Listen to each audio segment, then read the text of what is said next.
di dalam kembara dunia yang fana. Banyak jalan pahit yang perlu ditempuhi. Allah tidak pernah menjanjikan jalan hidup ini akan sentiasa mudah, kerana dunia ini medan ujian.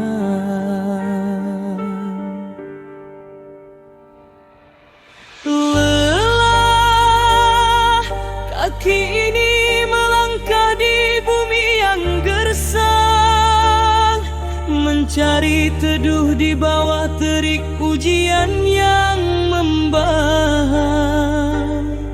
Aku bertanya pada diri yang alpa, mengapa duri yang sering menyapa di setiap jalan? Adakah aku ditinggalkan dalam badai yang panjang?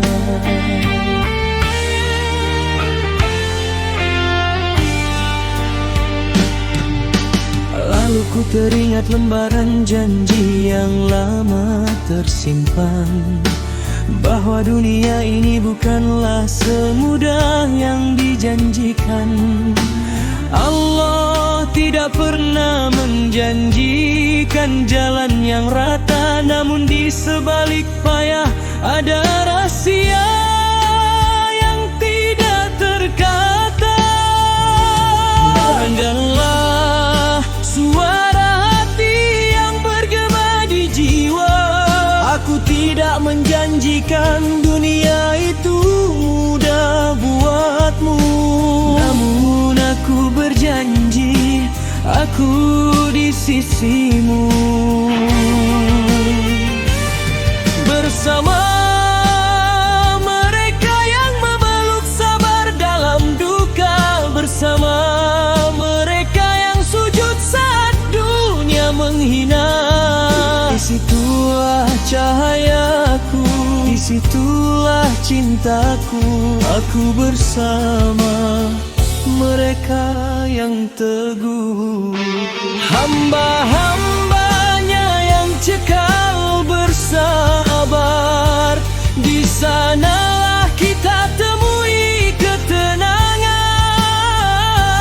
Di sanalah kita melihat jalan terang. Kemanapun arah kaki melangkah, janganlah kita lupa bersyukur. Janganlah kita sombong dan bongkar. Suka dan duka hanyalah cubaan. Ingatlah kembali firman Allah ini, sabar itu adalah kunci kebahagiaan.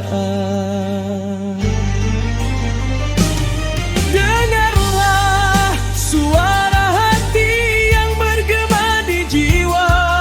Aku tidak menjanjikan dunia itu mudah buatmu, namun aku berjanji aku di sisimu. Bersama mereka yang memeluk sabar dalam duka, bersama mereka yang sujud saat dunia menghina. Aku bersama mereka yang teguh, hamba-hambanya yang cekal bersabar. Di sanalah kita temui ketenangan. Di sanalah kita melihat jalan terang. Ya Allah, bimbinglah langkah kami untuk melangkah di jalan-Mu yang lurus, jalan yang Engkau redhoi.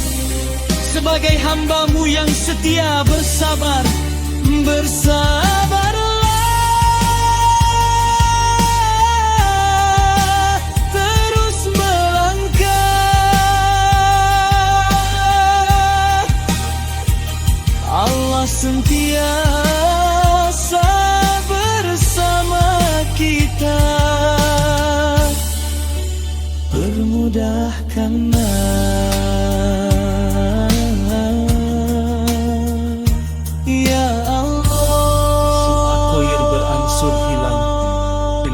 suntikan gambus terakhir.